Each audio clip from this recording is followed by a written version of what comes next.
Hello everyone आपण मानक आम चैनल टिके को स्वागत।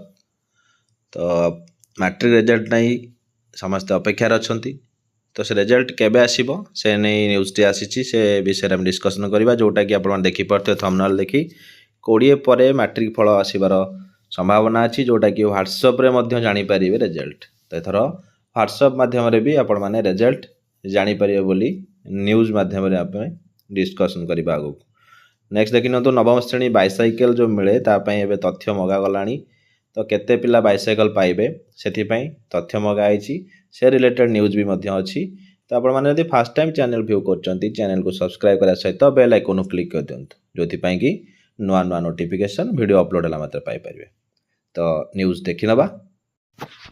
तो देखि नियंतु डिस्ट्रिक्ट एजुकेशन ऑफिस जोटा कि जाजपुर तरफ डेट रही 10/5/2024 रे to all headmaster headmistress principal head pandit government सब स्कूल पाई submission of roll strength regarding requirement of fund केते फंड दरकार हो फॉर फ्री बाइसाइकल स्कीम जोटा रोची 2024-25 फाइनेंशियल ईयर पाई।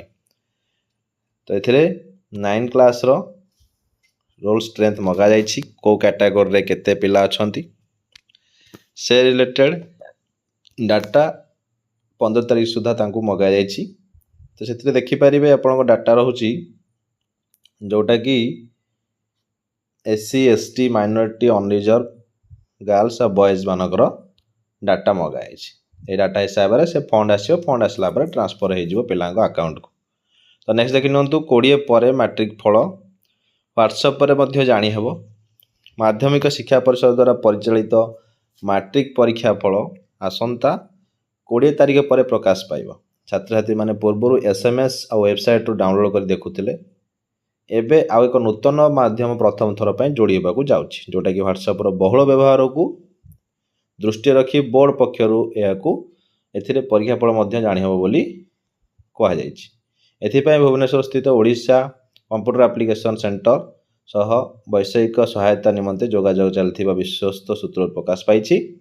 एथर परीक्षा फल प्रकाश पाइबा सहित प्रथम थर ऑनलाइन जरिया सर्टिफिकेट प्रदान करा जिवो। आगो जेंति डायरेक्ट ऑफलाइन सर्टिफिकेट पाउथिले एथर ऑनलाइन सर्टिफिकेट प्रथम दिया जिवो तापरे आपण ऑफलाइन सर्टिफिकेट पाइबे। परीक्षार्थी माने निजे सर्टिफिकेट डाउनलोड मध्य करि परिबे। आपण जानि पारले 20 तारिख पर रिजल्ट आसीबो। तो वीडियो शेयर करंतु जोथि समस्त इन्फॉर्मेशन पाइ परिबे। आज पे एतिकी धन्यवाद।